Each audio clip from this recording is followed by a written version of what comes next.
face. Remember when we fought, we first unmask AIDS and give it a face. Now we are fighting COVID-19. It still was important to first unmask the monster and give it a face so that people know who they are fighting and so that people know how to fight. Similarly, in this war against corruption, we need to give corruption a face so that everybody who meets corruption can know corruption and fight corruption. I am here to give you the face of corruption, but fortunately, most people who spoke before have already unmasked corruption. The face of corruption is that lifestyle which is not commensurate with your known source of income. People have been calling for, when we are there, or even from here, you hear people saying, but you people who are fighting corruption, you are only capturing or taking to court silver fish. We want you to take to court the big fish, the corruptor, the big fish who are up there in your offices, but you are not getting them. You are taking Mukene to court. Until you start taking the big fish to court and take them to prison, we shall never take you seriously. Even a judge, one high court judge, His Lordship Justice Katusi, one time said, I am tired of you bringing me these small fish. Bring me a big fish, we know them, so that we know that you are fighting corruption.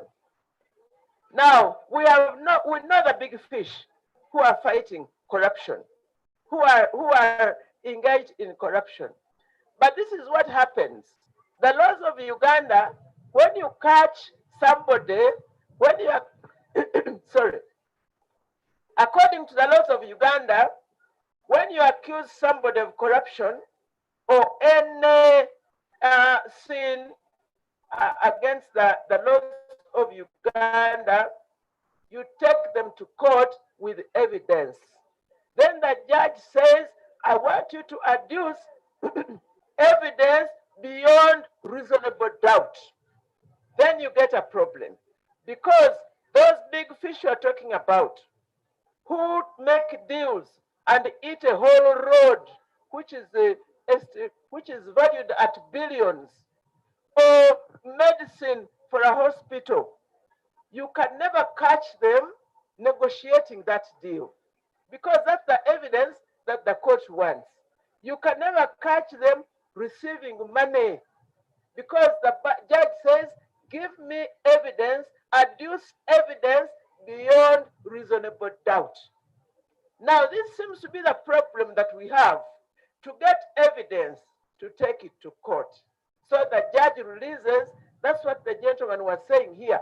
Then you see the very same man whom you sent to court back with you, and he says proudly, am I not here?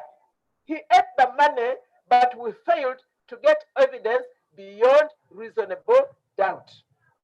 So now what we are planning, and I'm so glad that in the document that the lady read,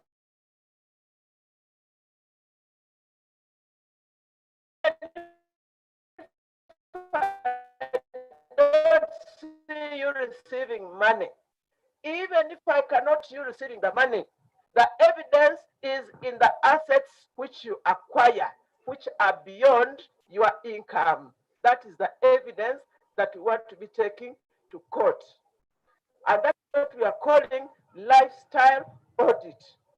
Because when people get money, they quickly go and hide it. They buy land, they buy vehicles, they buy houses, they send their children to school abroad, and you never get to know about it. What we are saying now is that we want to bring a law which will compel, on the instruction or order from court, which will compel somebody to explain how he got that wealth. Because the law today only compels you to declare your wealth to the IGG. So you go and declare your wealth to the IGG. And the IGG verifies and finds out, yes, you declared. But we need to go beyond that and even ask you to explain how you got those things, especially if they're beyond your income. Are we together? I think that if this is the extra ingredient that we need, and this is where the community will be very helpful, because you can have a minister in Kampala or a member of parliament in Kampala, he gets a bribe, he builds a house in Kampala, he builds another one in Buko. The IGG will not know about the house in Buko. But the people in Buko and the people in Kapchorwa and the people in Queen, you are the ones who will know that this man has been an MP for 2 years and he has all this. This man has only got a job as a headmaster for 1 year and he has all this. This woman has only got a job in URA for 2 years and he's driving this car. Then you raise the red flag lights and you bring that information to the IGG. Then I can take him to court because this time court requires you the accuser to prove that the man stole. But with this new law, court will require the one who is accused to prove that he did not steal. And that makes a whole difference. I want you to support this one. If there's enough laws in the Anti-Corruption Act to implement this, but it needs to be strengthened with a stronger law. And we shall bring a stronger law to Parliament to strengthen this law.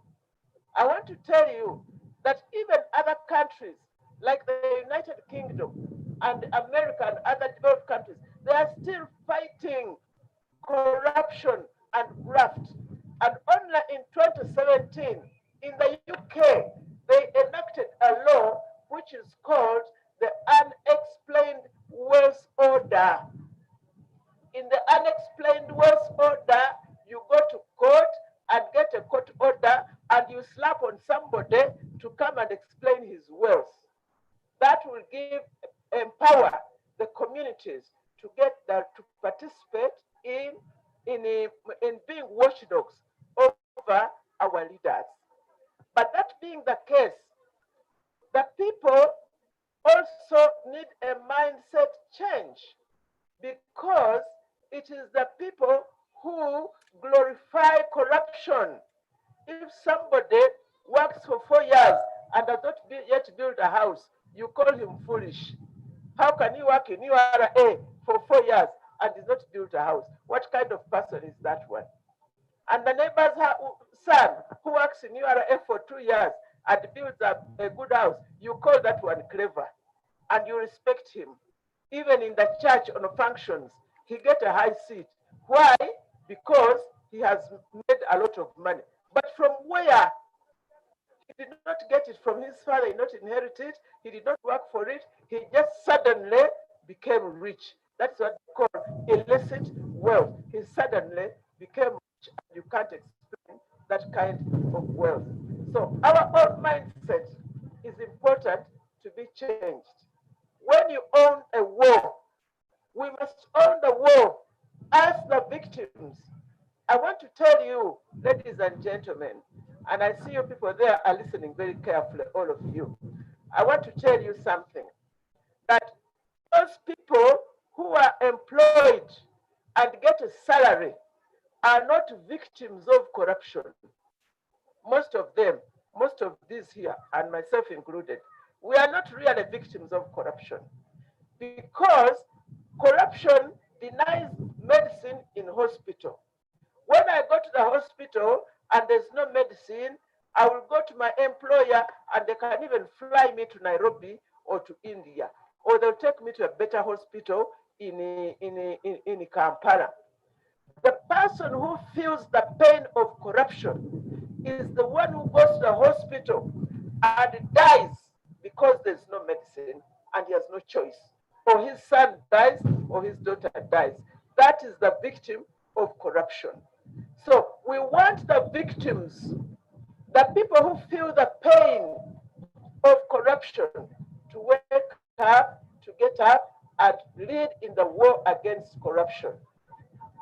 That is not what is happening. I want to tell you, some of you who heard about the war, the older ones, or those who have read history, the war against apartheid in South Africa.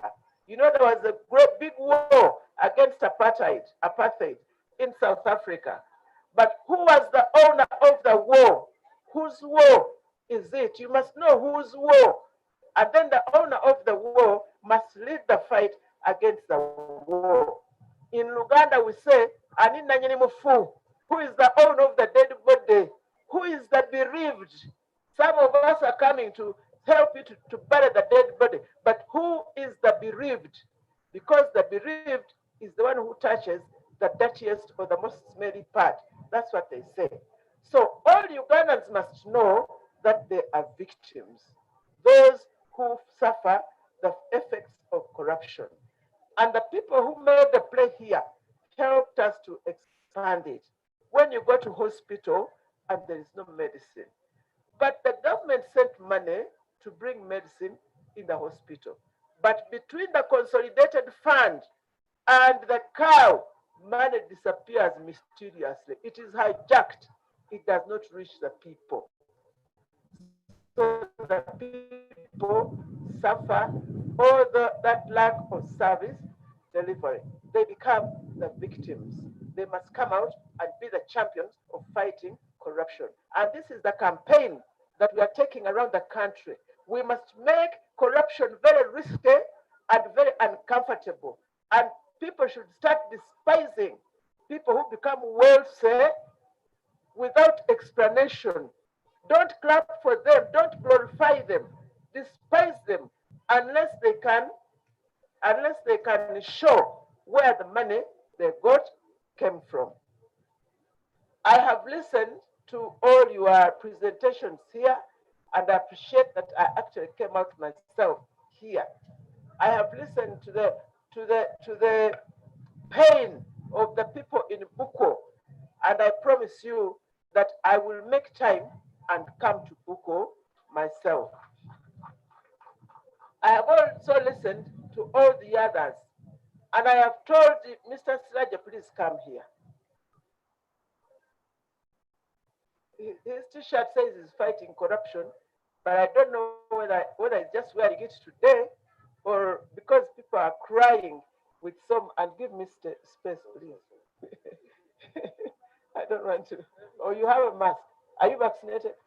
Twice? Okay. But there's a new strain. You people, do you know that there's a new strain?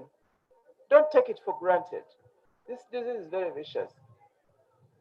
I have instructed the Siraj here, who is the regional inspectorate officer from my office, to sit down with you now and list all those things and bring them to the office. I am going to be traveling to Israel, to Egypt for a conference for a week. After that, you come back and we sit down. Within a month, I will send to you a plan on how we are going to confront this with a timeline, a plan of how we are going to confront all the things that you have talked about, including timelines on when we shall be reporting to you where we are. People are tired of crying with no support, with no response. So I undertake to get back to you on the issues that you have raised. I have asked him to write all of them down, including the document, the joint document that was given to us. And he will come to my office after 1 week, and we shall sit down and I will write to you officially the district chairpersons of Kapchorwa, of Buko and Kwen, and I will copy the RDC on how we are going to tackle these issues which you have raised, with timelines on which you can monitor my performance. I want to say my performance. I'll give you the timeline as well. It is not going to be business as usual. It's not going to be business as usual. It is going to be serious work of confronting a monster called corruption. Because I assure you, this monster is so aggressive, this monster is so big. If we do not kill him first, he will kill us. That's how aggressive he is. So, ladies and gentlemen, I want to thank you very much for the initiative that you have taken to organize this dialogue with the people. And I'm so glad to see that even very young people are here because we must raise these issues when they are also listening. I have told you that I want even the young people to start knowing what corruption is and what it does. If somebody loses a brother because there's no medicine, or a sister because there's no medicine in the hospital, they should know that my brother has died because that man with a big stomach, and I'm not pointing on anybody, did not bring the money to the medicine to the hospital that we are supposed to get.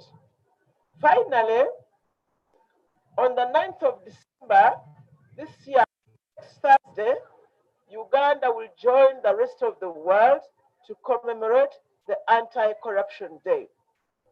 I want to thank civil society who have been going around the country popularizing this day and telling people about the evils of corruption and raising awareness. They are all over the country, but this group is here in this region. I want to thank them. Uganda will join the rest of the world. We shall be in Kololo ceremonial grounds.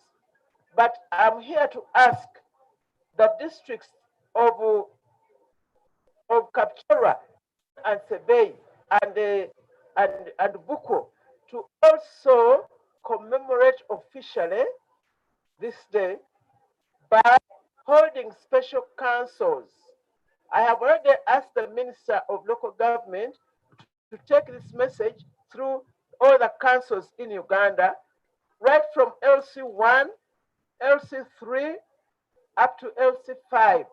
We ask you to officially commemorate this day by holding council sessions and moving a motion to discuss mobilization of your constituency to participate actively in calling for social accountability. Please tell them about the ills of corruption and how it impacts them as people. I have asked all local councils. We have also asked all religious leaders. The religious leaders were in Kampala yesterday holding an assembly, and we asked them to pass a resolution that they will also participate in this occasion. And they passed a resolution that all mosques and churches will commemorate this day by molding their messages of Friday, Saturday, and Sunday on the issue of corruption. I don't know whether you have heard it on the radios and everywhere, but the religious leaders, all the religious leaders, have through the organization that brings them together, the Interreligious Council of Uganda, have resolved to join the war against corruption. I therefore ask also all political leaders to mobilize your constituents through your councils and through your various activities to mobilize all your constituents to join the war against corruption. I've even asked religious leaders, please don't pray for something because you have not brought a lot of money to church. It could be money from corruption. Because they bring money, then you pray for them and ask God to even give them more from that source. They should also qualify their blessings and say, bless the money if it came from the right source. We should start being aware so that it is also qualified. Bless it if it came from the right source. Ladies and gentlemen, I would like to thank you very much for organizing this wonderful engagement and dialogue. and for turning up in such large numbers, and also for giving me an opportunity to meet with you. And I want to tell you that my office is open. My office is open. I think if you, I don't know how you can reach me directly, but through the Rio, if you say want to see the IGG, he will make an appointment for me, for you, and we talk and we see how to resolve these problems. But otherwise, we are committed and determined. It is not going to be business as usual. We must kick corruption out of Uganda, because if we do not, it's an aggressive monster that is going to eat and kill this country. Thank you very much for your attention, and I wish you a good weekend and a good Christmas and seasons celebrations, and a happier 2021 when corruption is being kicked. And I want to create fear in those people who are playing with people's money. When we get them, and we shall get them, they will regret the day they put their hands in people's money. Let this message go out that you should start fearing people's money, because the day we get you, and we shall get you, you will regret the day you put your fingers in public funds. Thank you very much for listening to me, and God bless you all.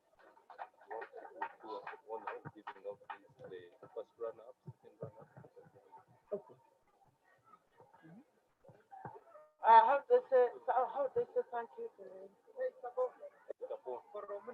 Keitabong. Keitabong. Tabon Koromun. Karamun. Ladies and gentlemen, before our guest sits down, we need to award the best performers. This was not running just for fun, but also promoting and nurturing talent. I want to invite Kiplim Abraham, who is representing the coaches. I am not a sportsman, to do that immediately. Thank you so much, moderator. All the distinguished guests, the guest of honor, thank you so much for being with us. I'm going direct to reading the awards. We are beginning with the men 15 kilometers. We have Chepres Ali. We have a check of 250,000. Chepres Ali, please come forward. Followed by Kiplangat Dennis. You have a check of 150,000. Please come forward. Chepres Ali. Then we have Cherop Alex. A check of 100,000. Please come forward. Teshekino Mare. 150,000. Number 2. Kiblangat Dennis.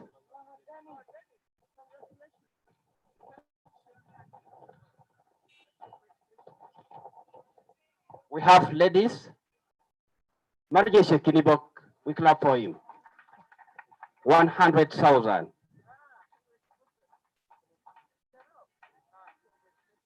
Thank you so much. The ladies, 15 kilometers. Chekwemoy Esther. Please come forward very fast. Chekwemoy Esther. Number 2. Chebet Scarlett. Let's clap for Esther as she's coming. Number 3, Chebet Esther. Number 1, 250,000.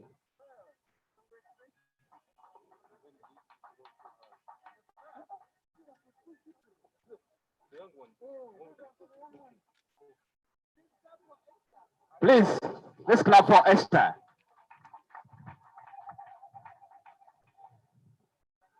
We have Chebet Scarlett, 150,000. Thank you so much, Scarlett. Number 3, Wise Esther, 100,000.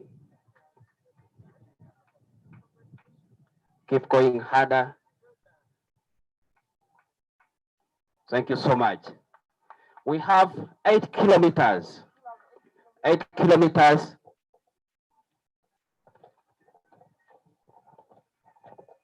8 kilometers women. We have Chamtai Belinda. Please come forward. Chamtai Belinda. Chamtai Belinda, please come, chop like an athlete. Chekwemoy Vicky, number 2. Belinda, thank you so much, Belinda. Let's clap for Belinda. Come to the side. Thank you, Belinda. Vicky.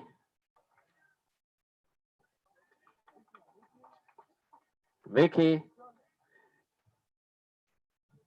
I will have Chaptoris Mercy.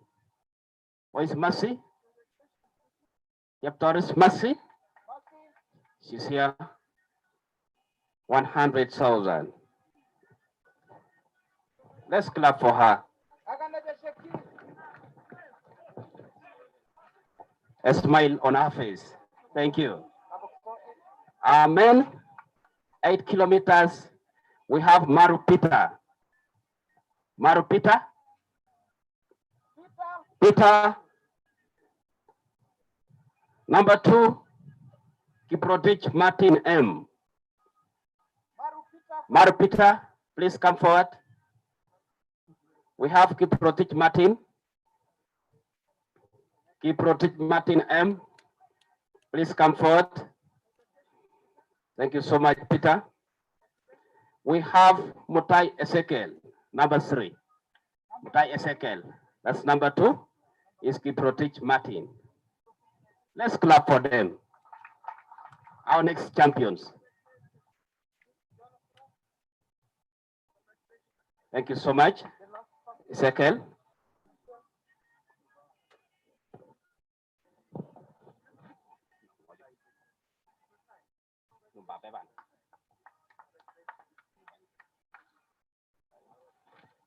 We have our school going children, maybe even 8 kilometers. They must be still going to school, but these are basically school going children. Girls who ran 3 kilometers. We have Chebet Nema, who won the race. Chebet Nema. Maybe the parent is also around. Yes, Chebet Nema. The father or the mother, if they're around, you can come and motivate your child also. We have, she's getting a bag with scholastic materials inside the bag. Thank you so much. Let's clap for her.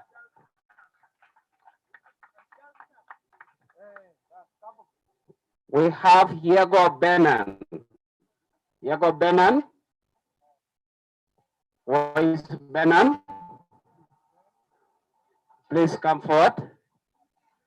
Let's be cheering them up for motivation. Then we have Jebet Salima. She's also getting a bag with scholastic materials. Salima. Jebet Salima. Jebet Salima, yes, please. These children don't have parents or guardians. It will be nice if you come with them. Please, thank you so much. That's his father. Jebet Salima. Thank you so much. Let's cheer them.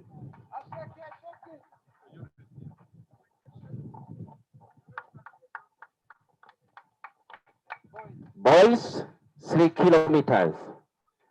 Chalangat Al-Kadi was the first runner-up.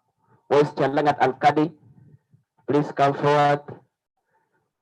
Hope you can study. Given you very nice bag and books. Thank you so much, Al-Kadi.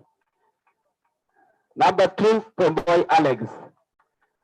Maybe people are wondering whether this man is still a kid. He's still young. Pemboy Alex.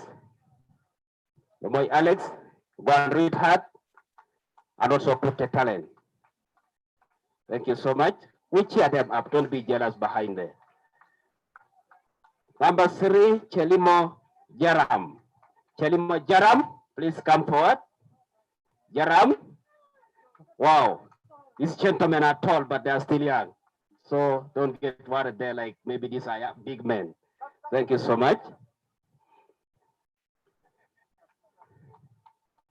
Thank you so much. Thank you so much, our guest, for awarding them. We are going to award also children, all of those who did 3 kilometers. I will request all the marshals. You will check in with Shiba there, then we can get our scholastic materials. We move somewhere. We want to give up to 100 children scholastic materials. Thank you so much. Thank you. Thank you, MC. After the guest of honor speaking, we are not going to speak again. We are going to raise up for the national anthem. This time, DJ, I hope you are not going to disappoint. Just an announcement. Announcement. So the chief guest, the RDC and the district chairperson, at 3 p.m. we have a radio talk show at KTR. So after the closure of this function, we will have lunch at Noah's Ark, the VIP. We have invited 100 guests. Only the 100 guests will have lunch at Noah's Ark VIP. And thereafter, we will have the radio talk show at 3 p.m. Over to you, Ndugu. DJ, can we all, okay. I didn't lead very well. Can you come and lead us with the national anthem? Please, you've just completed college. Okay. Okay, let's all stand up for the national anthem. In the count of 3, we are all going to sing the national anthem. 1, 2, and 3. Uganda, make it up.